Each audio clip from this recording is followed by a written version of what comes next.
There are moments in life when all roads seem blocked, when every door appears closed, and when the weight of despair presses down so heavily that one begins to believe there is no escape. It is in these very moments that we stand at the threshold of something far greater than human logic can comprehend. The impossible is not an impasse. Rather, it is an invitation to witness something beyond ourselves. To understand why we face impossibilities, we must first recognize our own limitations. A man standing before a vast mountain sees only its immovable presence, but if he were to rise above it, to view it from the heavens, he would see pathways unseen from below. Our struggles are much the same. We view them from the ground, but there is a higher vision at work, one that sees not only the mountain, but the path through it. Difficulties, trials, and moments of crisis are not meaningless. They are not the cruel jest of an indifferent universe. They serve a purpose, chiseling the soul, refining character, and drawing us closer to the source of all wisdom. Like fire purifying gold, hardships strip away our illusions of control and remind us that we are not self-sufficient beings. But here is the crux of the matter. If we rely solely on our understanding, we will see only the barriers. If we trust in divine wisdom, we will come to see that what seems impossible is merely the prelude to deliverance. The pages of history and sacred texts tell us this truth. Consider the parting of the Red Sea, an event that, by all human accounts, should never have happened. The sea did not part because of human ingenuity. It parted because faith met divine power. Yet, faith is not mere wishful thinking. It is not passive resignation. It is active trust, one that moves forward even when the road is unseen. The walls of Jericho fell not because of military strategy, but because obedience preceded understanding. When the blind were healed, it was not their reasoning that restored them, but their willingness to believe. What does this mean for the one who faces an impossible situation? It means that there is always a way out, though not always in the way we expect. The escape may not be the removal of the problem, but a transformation through it. The answer may not come in the expected form, but it will come. And when it does, we will look back and see that the mountain was not an obstacle. It was a means to ascend to something greater. Therefore, let not the impossible cause despair. Instead, let it be the signpost that points beyond human strength and into the realm where the impossible is merely the beginning of a divine work in progress. The nature of the impossible. When confronted with an impossible situation, our natural inclination is to measure it according to the limits of human ability. We see obstacles, calculate probabilities, and determine that no solution exists based on our understanding of the world. But impossibility is not an objective reality. It is a perception bound by our limitations. What appears insurmountable is only so because we lack the vantage point to see beyond it. Consider the man lost in a labyrinth. At ground level, every path seems to lead to a dead end. He walks forward, turns back, retraces his steps, and finds himself at the same impassable wall. But if he could rise above the maze, even by a few feet, the exit would become visible. His situation was never truly impossible, only his perspective made it so. In much the same way, What we call impossible is often a reflection of our inability to perceive the way forward rather than the absence of a way itself. History and science offer countless examples of what was once deemed impossible becoming reality. There was a time when flight was considered a fantasy, an idea fit only for myths of Icarus. To the minds of the past, human beings bound by gravity would never defy the laws of nature and soar through the skies. And yet, today the impossible has become mundane. The very same sky that was once an impassable barrier is now merely a corridor between destinations. What changed? Not the laws of nature, but humanity's understanding of them. What was impossible was merely undiscovered. In matters of the spirit, the same principle holds true. The great moments of faith in history were never marked by men and women who relied solely on what their eyes could see. They were marked by those who recognized that impossibility is often a veil that conceals a deeper reality. The parting of the Red Sea was impossible until it happened. The walls of Jericho could not fall until they did. The blind could not see. The dead could not rise. The barren could not give birth until all of these impossibilities gave way to a higher power. One of the greatest errors we make is to assume that the limits of our present understanding define the limits of reality. A child who has never seen the ocean may believe that the world consists only of the land he knows. To him, the vast expanse of the sea is beyond imagination. And yet, his disbelief does not make the ocean any less real. It simply remains unknown to him until he encounters it. So, too, the solutions to our impossible situations may already exist beyond the horizon of our comprehension, waiting for the moment when we are brought to the shore of understanding. Another reason we perceive situations as impossible is our tendency to place trust in our own strength and intellect as the highest measure of what is possible.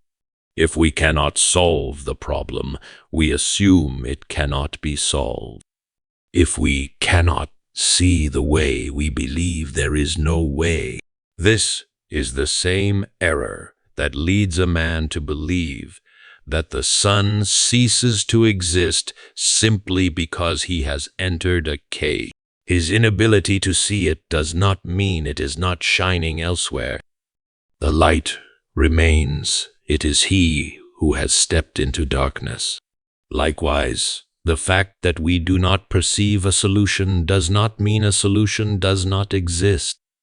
Human perception is, by its nature, limited. We see time as linear, but what if time is layered in ways we do not yet understand? We see obstacles as final, but what if they are merely temporary interruption? We assume that a closed door is a denial, but what if it is simply a redirection?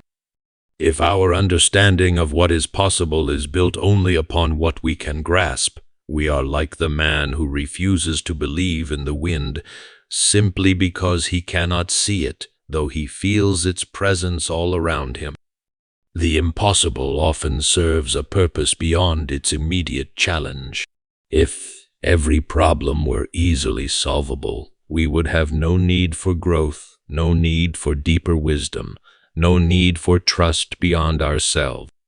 The seeming impossibilities of life push us beyond our comfort, forcing us to search for answers outside of our own abilities. They are not barriers meant to destroy us, but instruments meant to shape us. When we encounter the impossible, we must ask, is this truly an impassable wall, or is it merely a closed door waiting to be opened? Is this a sign that there is no way forward, or is it an opportunity to discover a path that was previously unseen? More often than not, Impossibility is not the end of the road. It is the beginning of a different journey, one that leads beyond the limits of human reasoning and into the realm where impossibility is merely a temporary illusion. The purpose of trials, suffering, and hardship often appear as meaningless burdens, disruptions to the path we wish to walk. We instinctively resist them, seeking comfort and ease instead. Yet, if trials were without purpose, they would not be so deeply woven into the fabric of human existence. They are not random misfortunes, but instruments of refinement, shaping us in ways that only adversity can. A man who lifts no weight gains no strength. A tree that faces no wind grows weak and shallow roots. A life without trials remains untested, fragile, and incapable of endurance. Hardship does for the soul what resistance does for the body. It strengthens, deepens, and fortifies. If one were to remove the struggle from a caterpillar in its cocoon, thinking to help it, the butterfly would emerge too weak to fly. The struggle is not an obstacle to its transformation. It is the means by which it is made strong enough to fulfill its purpose. The furnace is not a place of destruction, but of purification. Gold, left in its natural state, is mixed with impurities. Only fire can separate the precious from the worthless. The process is intense, even painful, but it is necessary for the gold to reach its highest value.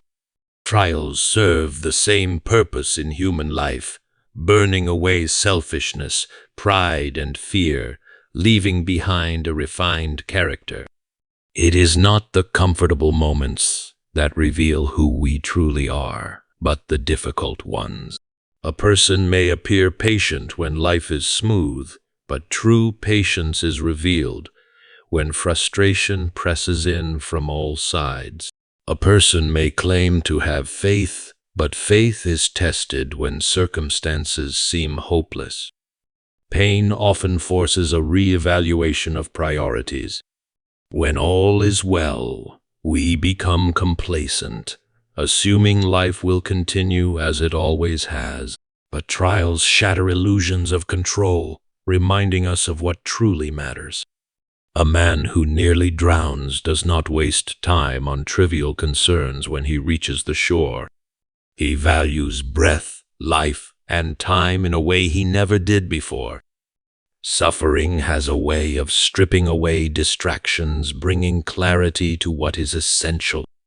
History is filled with stories of those who emerged from great trials with wisdom and strength they could never have gained otherwise. The greatest leaders, thinkers, and visionaries were often shaped in the crucible of hardship.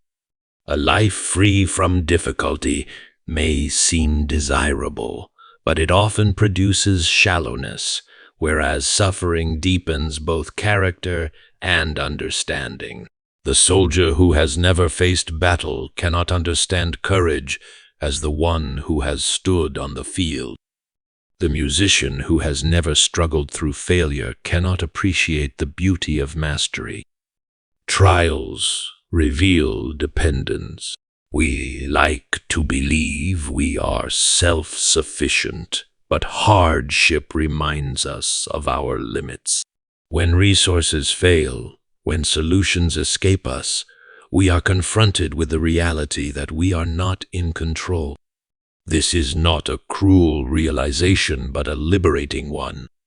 To acknowledge our dependence is to open the door to a strength greater than our own.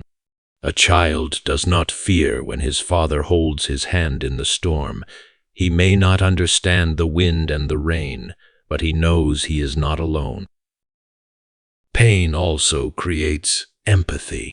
Those who have suffered understand suffering. A person who has never known hunger cannot fully grasp the desperation of the starving. A person who has never faced loss may struggle to comfort the grieving. Trials expand the heart's capacity for compassion, equipping us to lift others when they face their own struggles. The wounds we carry become bridges of understanding, allowing us to speak not from theory, but from experience.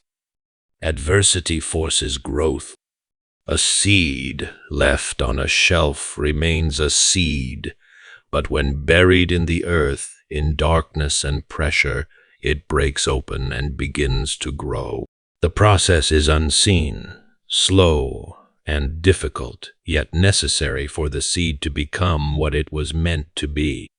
So it is with trials. They bury us for a time, but they also transform us. The difficulty is not the end of the story. It is the beginning of something new. The question then is not whether trials will come, because they surely will, but what we will allow them to do within us. Will we resist them, seeing them only as obstacles? Or will we recognize their purpose, letting them shape us into something stronger, wiser, and more resilient? The fire of hardship is not meant to consume, but to refine. The weight of trials is not meant to crush, but to build. The storm is not meant to destroy, but to clear the way for new growth. The role of divine wisdom. Human wisdom is limited by experience, perception, and time. What we call intelligence is often nothing more than pattern recognition, our ability to predict outcomes based on past experiences. But what happens when we face something unprecedented, something beyond our ability to reason through? In such moments, human wisdom reaches its ceiling, revealing its insufficiency. Divine wisdom, however, is not bound by time, nor is it constrained by the limitations of human perception. It sees beyond what is immediate and understands the end from the beginning. A child playing with building blocks sees only the joy of stacking them higher, unaware that an unsteady foundation will cause the entire structure to collapse. A parent, watching from above, knows the inevitable result and steps in to correct the mistake. The child, seeing only the interference, feels frustrated. To him, the parent's action appears unnecessary, even unkind. Yet, it is wisdom that prevents failure before it happens.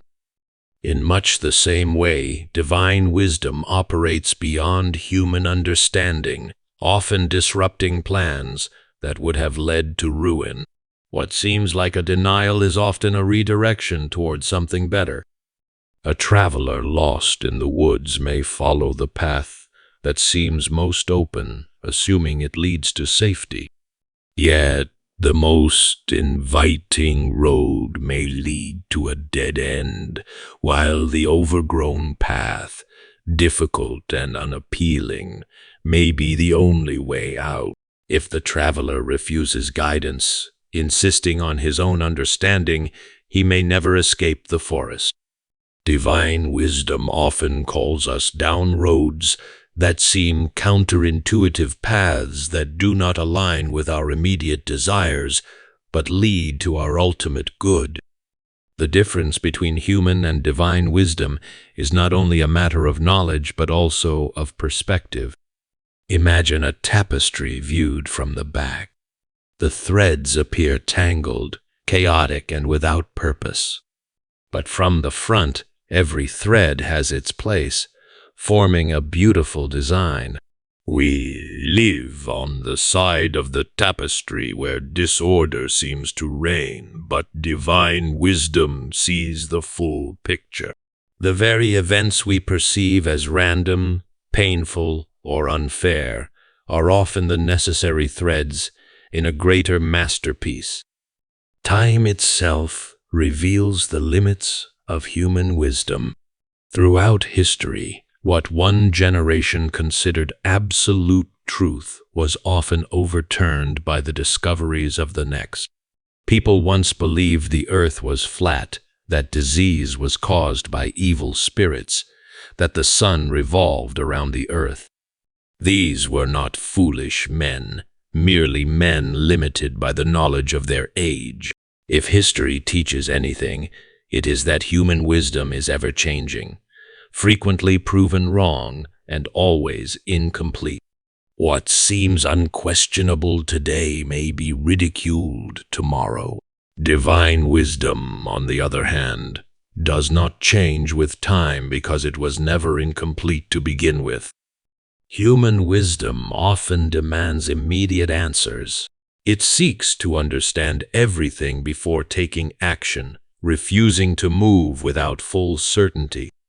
But divine wisdom does not always reveal the full plan in advance.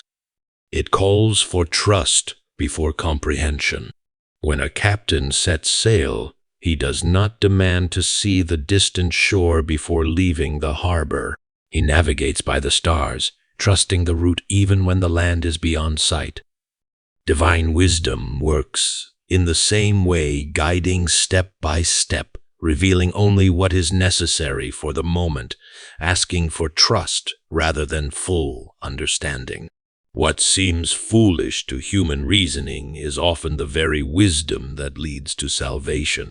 A shepherd boy with a sling facing a giant? Foolishness. A group of ex-slaves marching around a walled city expecting it to fall? Foolishness. A man crucified on a cross, claiming to bring victory? Foolishness. Yet, in each of these cases, what seemed absurd to the world was the very means through which the impossible was accomplished. Divine wisdom does not operate according to human logic because it is not bound by human limitations. The refusal to trust divine wisdom often leads to unnecessary suffering. A man who refuses a map because he believes he knows the way may wander in circles for days. A person who ignores wise counsel because it contradicts their desires may find themselves in avoidable hardship. How often does frustration arise, not because there was no way forward, but because the way forward did not align with our expectations? Divine wisdom often appears as an interruption to our plans, yet it is the very thing saving us from disaster. The question is not whether divine wisdom exists, but whether we will trust it even when it does not make sense. The mind demands answers, explanations, guarantees. Yet, true wisdom often requires moving forward despite uncertainty. Just as a seed must be buried before it grows, so too must human understanding sometimes yield before true knowledge is revealed. The choice remains: rely on the limits of human wisdom, or trust in the wisdom that has never failed. Faith and action. Faith is often misunderstood as passive belief, a quiet acceptance of fate without any effort on our part. But true faith is never idle. It moves, acts, and responds, even when there is no visible evidence that the outcome will be favorable. Faith is not wishful thinking. It is a firm conviction that leads to action. A man who claims to believe in the strength of a bridge but refuses to step onto it does not truly believe. His words are meaningless unless they are followed by action. There is a difference between hoping for something and having faith in it. Hope desires an outcome, but faith moves forward as if that outcome is certain. Hope is the traveler who looks at a distant mountain and dreams of reaching the summit. Faith is the traveler who takes the first step, even when the path is uncertain. Faith is not blind. It simply sees beyond the immediate obstacles.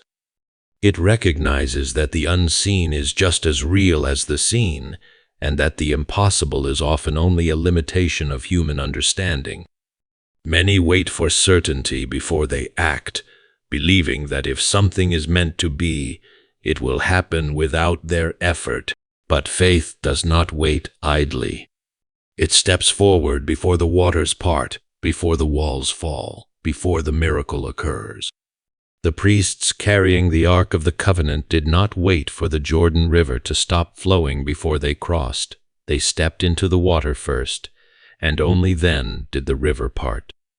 The Israelites did not see the walls of Jericho crumble before they marched. They marched in faith, and only afterward did the walls fall. Faith does not eliminate fear, but it overcomes it. Courage is not the absence of fear, but the decision to act despite it. A man may stand trembling at the edge of a battlefield, but if he steps forward, he has demonstrated faith. Faith is not the loud proclamation of belief. It is the quiet resolve to keep moving forward, even when every instinct says to turn back. It does not require the absence of doubt, only the willingness to act despite doubt. Faith and obedience are inseparable. To claim faith without action is like claiming to trust a guide but refusing to follow their instructions. Noah built the ark before the flood. Abraham left his home before knowing his destination. Peter stepped out of the boat before the waves calmed. None of them waited for proof before they acted. They moved first, and only after their obedience did they see the fulfillment of what was promised. Waiting for the perfect conditions before acting is the opposite of faith. A farmer who refuses to plant seeds until he is absolutely certain of rain will never have a harvest. A sailor who waits for the wind to be completely predictable will never set sail. Faith understands that the right conditions are rarely visible at the start. It moves forward, trusting that what is needed will be provided along the way. Faith is tested in moments of uncertainty. When resources run low, when doors remain closed, when time seems to be running out, faith is not proven by words, but by action. The one who continues to labor, to pray, to trust, even when nothing changes, demonstrates true faith.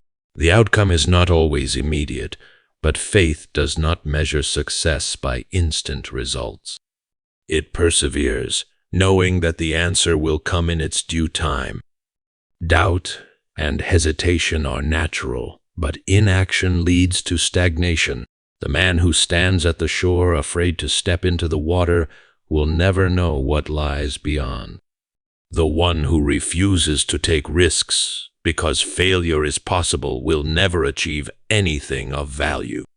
Faith does not guarantee that there will be no obstacles, but it assures that obstacles are not final. The path may not be smooth, but faith presses on, knowing that the journey has purpose. Faith is not passive acceptance, nor is it reckless impulsiveness.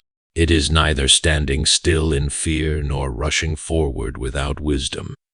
It is the balance between trust and effort, between dependence and initiative.